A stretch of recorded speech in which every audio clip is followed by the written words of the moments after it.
Good morning, ladies and gentlemen. It's a great pleasure to be here again in Brazil.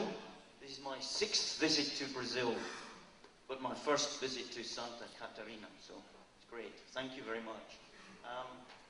I'm going to talk about pedometrics, motivation, history, and applications. So pedometrics isn't just digital soil mapping. Maybe I should say that. There's a bit more, but pedometrics has contributed to digital soil mapping. I guess my talk relates to other talks you'll hear here, like Dr. Rossiter's talk, Dr. Anjos's talk, even Dr. Simonek's talk. He talked about modelling yesterday. This is a different kind of modelling we're going to talk about here. And the talk we just heard, Dr. Sadia, and tomorrow Dr. Grunwald and Dr. Mendoza Santos will be talking more about digital soil mapping. I'm going to be a little bit more general and probably a lot more philosophical. I'm not going to talk about institutions, really. We hear a lot about institutions, but we also need to think about science. When I figure out how to use this, I'll get started. Who went to the dance last night? Well done, well done. Nice to see you here. What's wrong? I know how to do it. I was joking. As normal. Always joking, that's the problem. So, what am I talking? First few slides, I've got lots of words on them just to get it started, but just make sure I've got the right words. So, development in science comes largely from creativity and serendipity. You know, you can't buy it. You have to create it. You have to be creative. And but as we all know, this creativity represents about 1% inspiration and 99% hard work. So that's what we're doing. Let me just check this. Yeah. So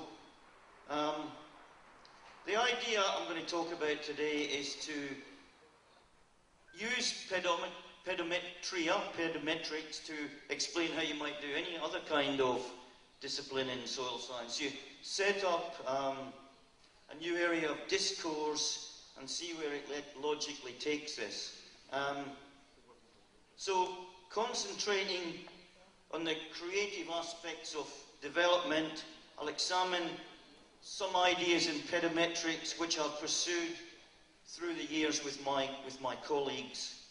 I want to give you some rationale for why we did that, give examples of use, and maybe say something about where they've taken us, where they might take us. And from all of that, you might see some generic approach to formulating problems and solving problems using pedometrics. I don't really have a slide about motivation, the first part of my talk.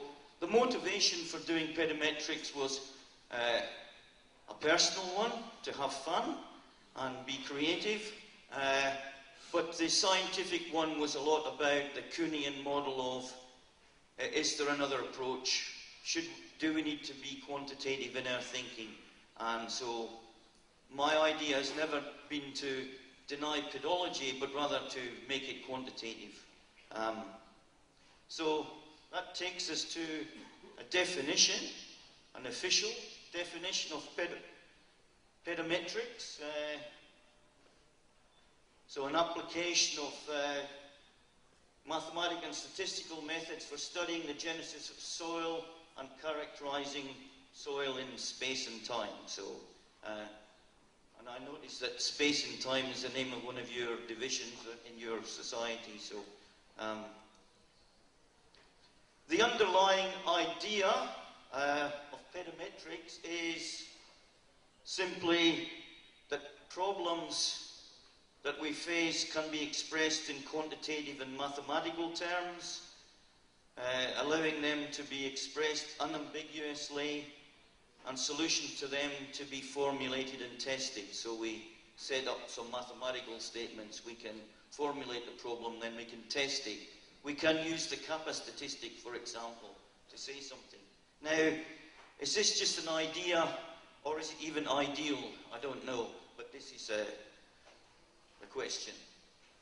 Okay, so I'm going to talk about several ideas, or many ideas.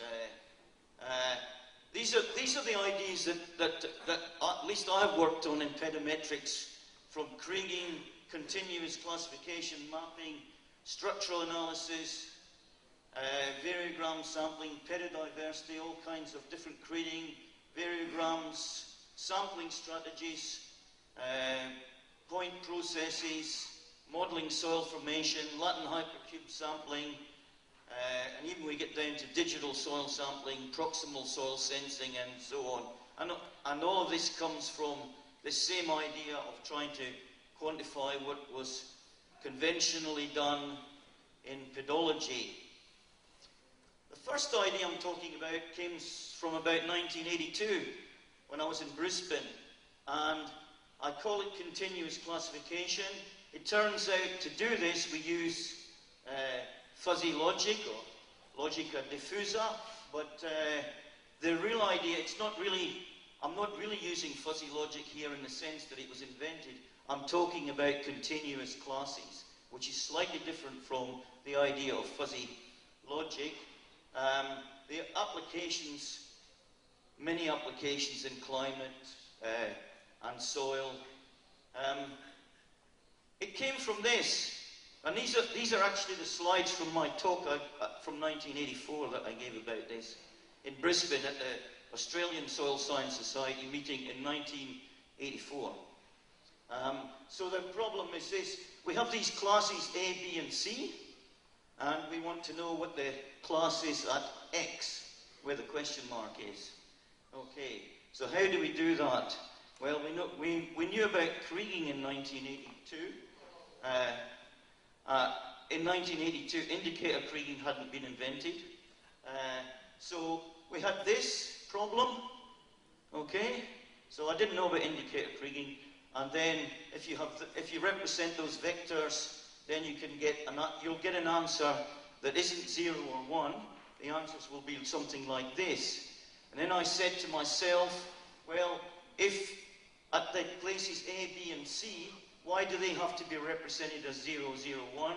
Why can't they also be continuous? Because we know that soil profiles aren't all the exemplar, they're not all the typical profile, and so you can end up with this kind of representation, and this representation turns out to be a continuous classification where you have typical profiles, but every other profile really varies between those typical profiles. And from that, we invented some algorithm, and we even had this in another talk the other day. Where's the pointer?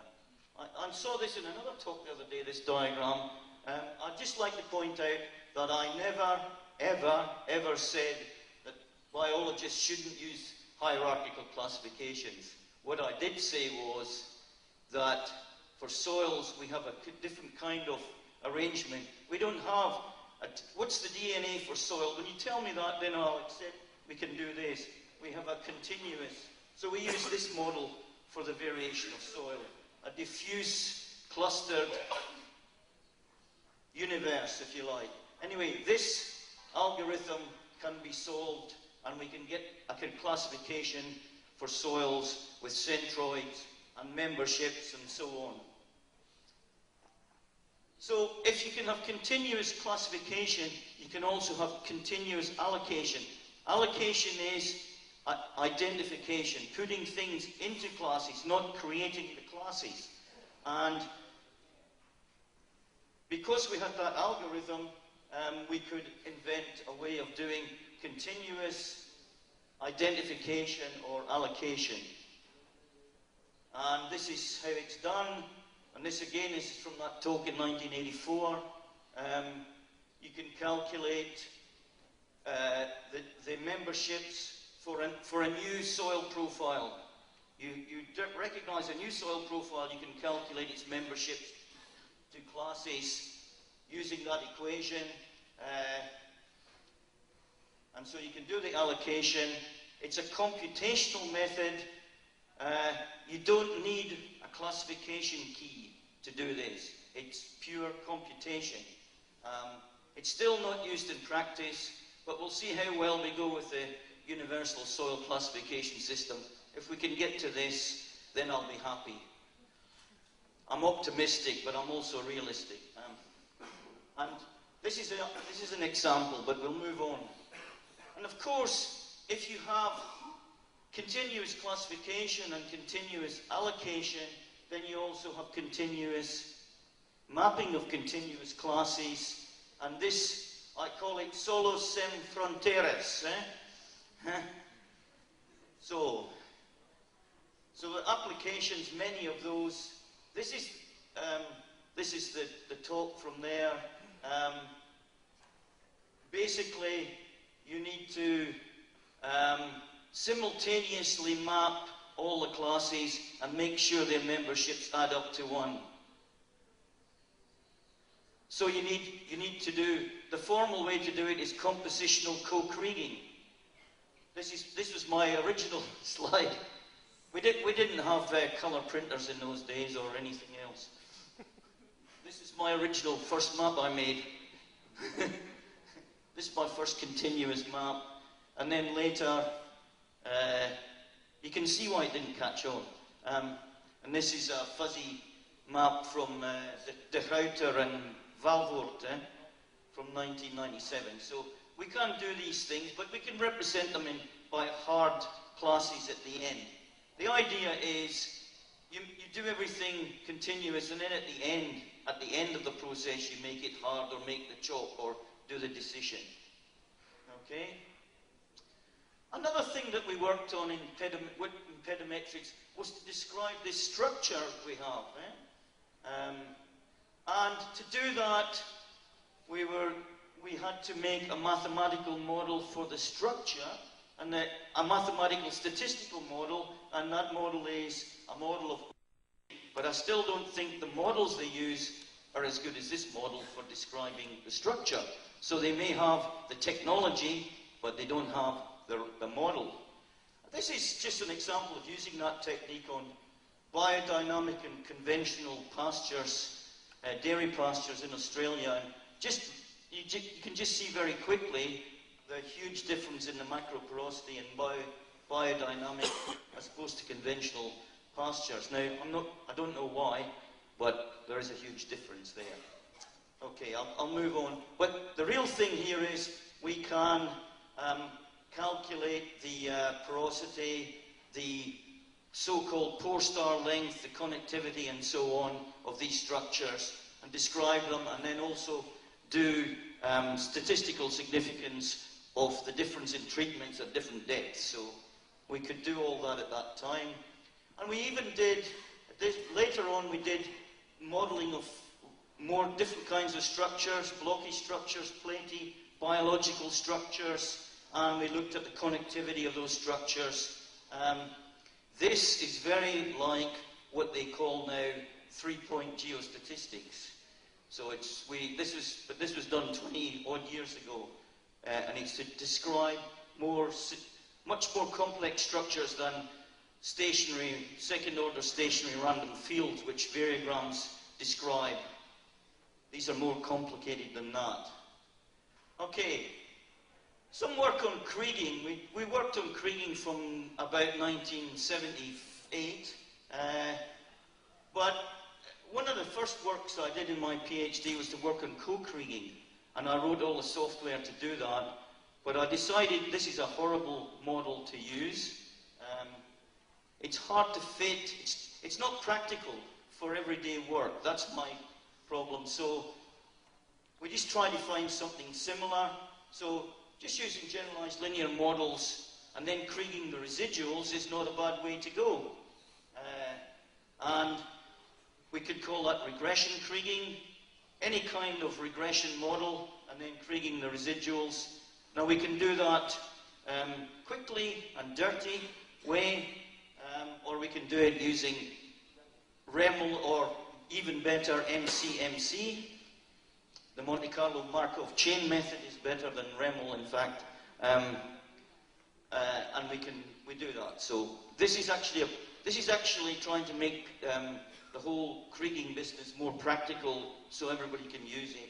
This allows you to use all the covariates that we heard about in the previous talk. The other idea that we worked on was local Creaking. When you have lots of data, particularly data that's collected by a sensor, then the idea of assuming a global second-order stationary function is not the best idea, because we know that things will vary across space. So we come up with the idea of local Creaking. So the variogram now changes with position. So that's a local non-stationary model, and we wrote some software called Vespa. I'll do a Mr. Simonek now. This is used by thousands of people all over the world, but they never put that in their paper. So the difference is you have the map on the left is whole area variogram, the one on the right is local variogram. You get some more detail when you use the local variograms, but where it's really important is the variance of the predictions are much more variable, because it represents the local variability of the field. Now this is from some salinity data from Algeria, I believe. That's quite a big area. So it's several kilometers. Okay, now a little bit sampling. So you can't do everything with legacy data. You actually have to go and get some data sometimes. Sampling, the first idea we did with sampling was way back about 1980 when I was at Rothamsted, which was, when you know the variogram, you can minimize the Creaking variance across the field. And so you want to minimize the maximum Creaking variance. And you can do that by this. Once you know the variogram, you can draw the Creaking variance as a function of grid spacing, and you know what sort of spacing to use if you want to use grids. I'm not that keen on grids, but this gives you a clue about what sort of spacing you might need for your sampling based on the uncertainty that you can have and the resources you have. Of course, in order to do that, you need the variogram, the so-called variogram. So then you need an efficient way of finding the variogram. And we worked on this. So nested designs were first used for soil in the 1930s in the state of New York, yes. But those designs are quite inefficient in the sense that they were, because of the way they were estimated, it was hierarchical system, and you multiplied the number of samples at the smallest distances. So we used this very unbalanced design with the logarithmic spacing on it, and estimated the variance components using REML this is from 1992, I think, applied statistics. This is a very efficient way of estimating your variogram. Very efficient. People don't seem to use this. I don't know, maybe they don't know about it. I haven't seen many people using this. The idea with variograms is to get short distance information and long distance information very efficiently. And this is the variogram we can estimate using that. Another idea that I came up with for sampling was so-called variance quad tree. This is when you have non-stationary area, and the idea is you divide the area into smaller and smaller squares of equal variance. Okay? So basically, the map, if you see the top left, we're dividing the area, okay, and then the map on the bottom left, each one of those squares, you know, some are bigger than others, have equal variance. And so that's an interesting, so if you were sampling that space, you would sample more in the areas, the smaller, you'd sample more in the areas with more variance and less in the areas with less variance. So that's the variance quad tree idea. I'll come back to that. Another way of thinking about this is to bend the space.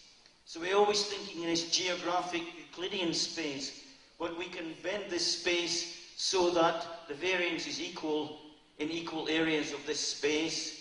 And we did this, so we invented this space bending algorithm. So basically, if we take the diagram on the left, and then there's the one on the right. The one on the right is this bent space. On the one on the right, you can see the variogram of the one on the left, and this is the variogram of the one on the right. So now the variogram is constant everywhere. So that's it. So basically, you should place a grid in this space and transform back to that space to design your sampling strategy. Okay? It's a little trick. It works though. That was just published in Spatial Statistics. So I did it a long time ago, but it's just been published. Right. Latin hypercube sampling. So the idea here is, now we're talking about potentially digital soil mapping. You've got lots of covariates. Okay? You want to go and do some new sampling.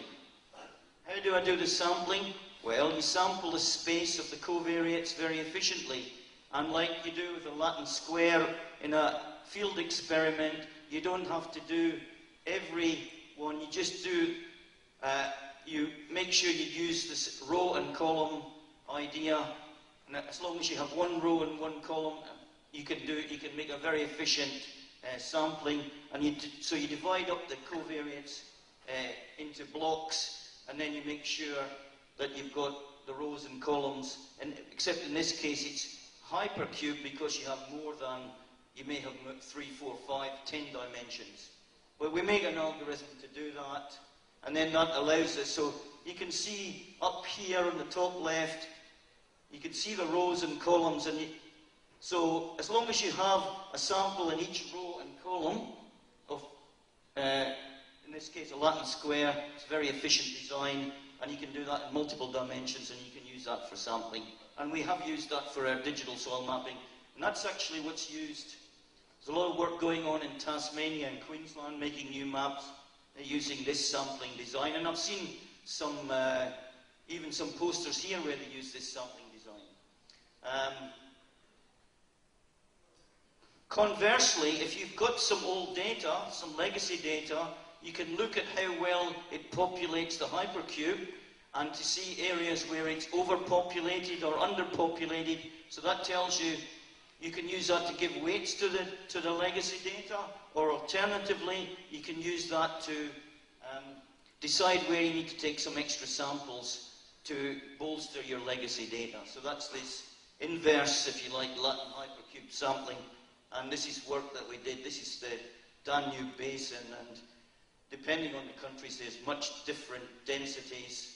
And this is work with Florence Carré that we did with JRC. Pedodiversity.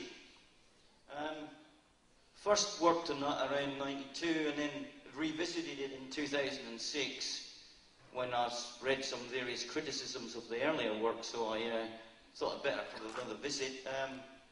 And the idea here is that variability isn't actually a problem. If you're an ecologist, you believe variability is the greatest thing ever, you know, so it engenders sustainability in a sense. So the application is really in soil protection. You want to maintain pedodiversity in some way. When you homogenize things, then I think the systems are less stable. First application of that was just in Australia. I just took 5 by 5 kilometre squares of the whole Australian soil cover and say, what's the most variable one, what's the second most, and that's that simple. If you wanted to create a soil reserve for your country, this is what you would do. You'd say, well, where are the most variable part and the second most? These are where we should have a reserve of our soils if we want to maintain those for posterity. This is some later work where we took the FAO soil map and then we calculated a taxonomic distance between classes. This allows us to not just talk about the richness, but realizing that certain classes are more similar than others. but you can see that, you know, these are low variability or low pedodiversity, and these are high pedodiversity. So in Brazil, you've got low, medium, and high pedodiverse areas, as you can see here. Okay? 5 minutes. Oh, no. I'll keep going. Yeah. So the other thing that it's important for pedometrics to do is to try and model soil formation, because pedology, we have many conceptual models of soil formation, but not quantitative conceptual models.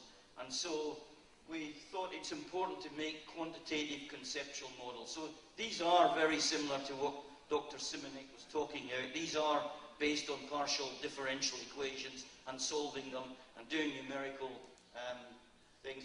Why do we want to do that? Well, we want to be able to understand. We think we know how soil forms or horizons form. Do we really? Unless we can model it, I don't think we really have the real model. And it helps us maybe to explain, not describe, temporal and spatial variability of soil.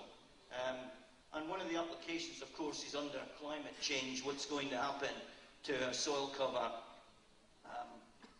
And so we model bedrock weathering, mixing, decomposition, clay translocation, erosion and deposition. All of these governed by differential equations, and we model different horizonation and carbon stock. That's just been published in the Journal of Geophysical Research, I think, this model. It's a three horizon model, and we can predict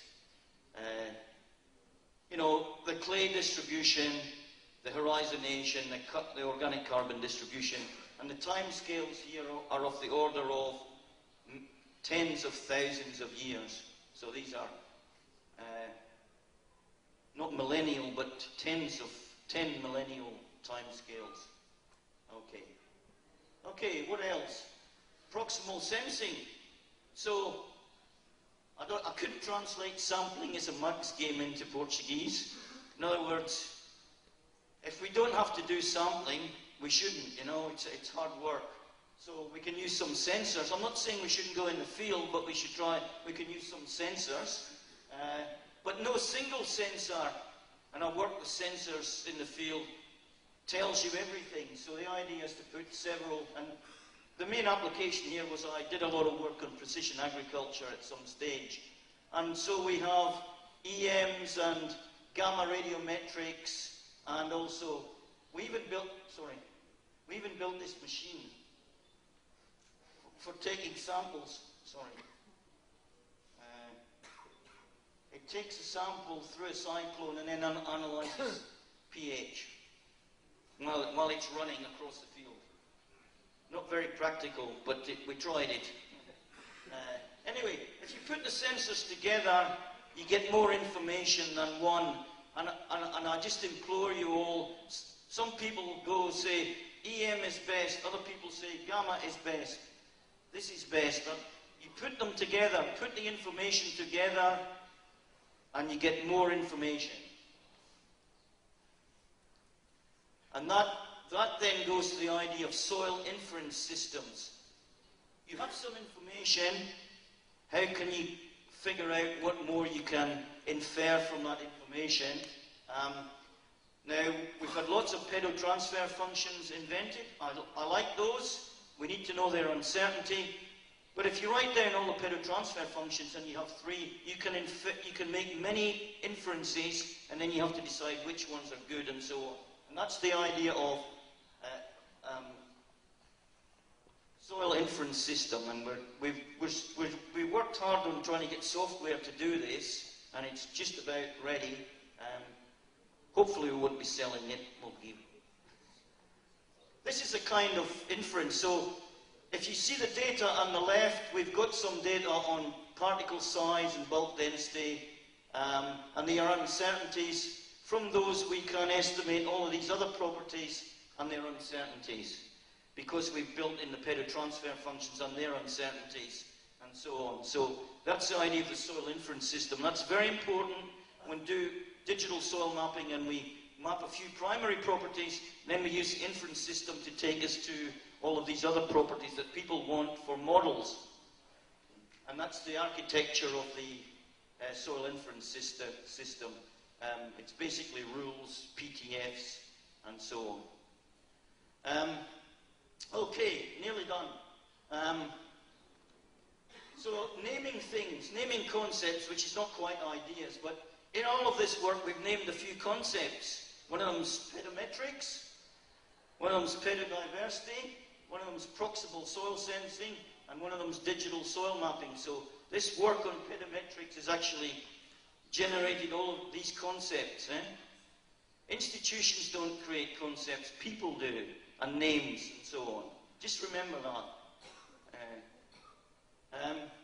And one of those concepts is digital soil mapping. And you're going to hear, you heard about it in the previous talk, you're going to hear more about it tomorrow, we've heard it in some other talks. I won't say too much, I don't think I need to say too much more about it, you know more about that. The applications are really for food, water, energy security, and might I use the term soil security, the most important security of all. We must secure our soil. And where does that take us? Well, we had some Gates Foundation, and of course, the Global Soil Partnership needs these ideas. It has nothing without these ideas. And we have one of the most cited papers from Brazil in recent times, I think. So, Lou encourages you to cite it even more.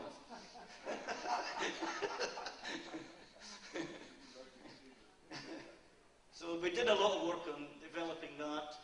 And we do this not just in 2 dimensions, but in not quite 3 dimensions, but 2.75 dimensions, by using this spline function. And the spline function is a very important concept which we're using now.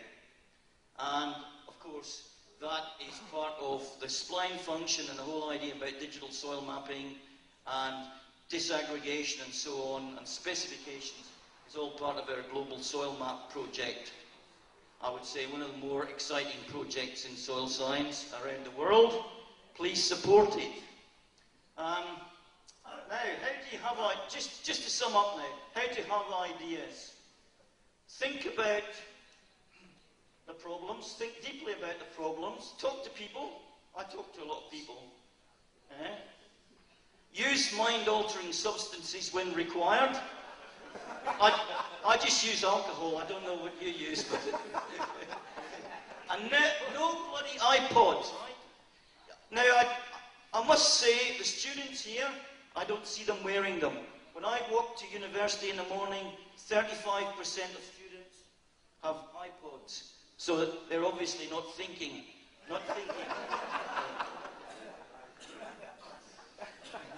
Okay. And my model, thinking about it, so this is what you can do. You have the idea, formulate it in some way, think how to test the idea, test it, publish it, and then have another idea. How many people are still doing their PhDs 35 years later? Even I am, to some extent. But sometimes the ideas are too soon, too precocious, and people don't get the idea. So sometimes you have to relaunch the idea, come back with the idea, and tell people again, maybe 10 years later or 15 years later, you can say, but I said this 15 years ago. But, you know, that's okay. Okay, so what I think is, in reality, having ideas and good work, it's not about the money, it's not about buildings, it's not about instruments and machines. People think if you have a big machine, it's everything. And it's not even about the people, it's really about the ideas. I'm not saying these things are not important, but without ideas, we have nothing. Nothing. Okay, and Albert Einstein said this, basically. I'll leave you to read it. I'll give you, how long does it take to read? I'll read it. You can read 5 times faster than you can talk. So you must be finished now. And I can talk 10 times faster than I can think. Anyway. What about this one? There you go. That's a good agricultural one for you. Okay, so that's important. Okay, so just to sum up, what I've been saying is, start off with the idea or the philosophy, turn it into a model, and then if it's got a practical application, turn it into some software. Don't say, oh, I have this piece of software, now I'm going to think about how I can use this to do something and write a paper. Don't do this model. The top one is how to do soil science properly, or pedometrics, okay? Okay, so getting back to myths and facts. So one myth is that pedometrics is difficult. I showed you it's very, very simple ideas and very easy to do. And pedometrics is not trying to compete with traditional pedology. It's trying to add to traditional pedology, add more to it. So the conjunction of the two gives us much more than we had before. That's my concept. So I think it's a myth to say, oh, these guys don't believe in traditional pedology. I'm a soil scientist. I'm not a statistician. I was trained in soil science, always. And the fact is that I want you to realize from the talk is that pedometrics has developed many methods which you can use right now to do many problems. So I want you to understand and know that. And so to conclude, think hard. And I'd just like to say to all my co-authors, thanks for doing all the work. I do the talking, they do the work. It's great.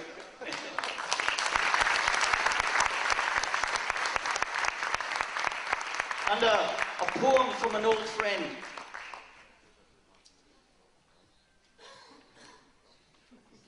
Okay.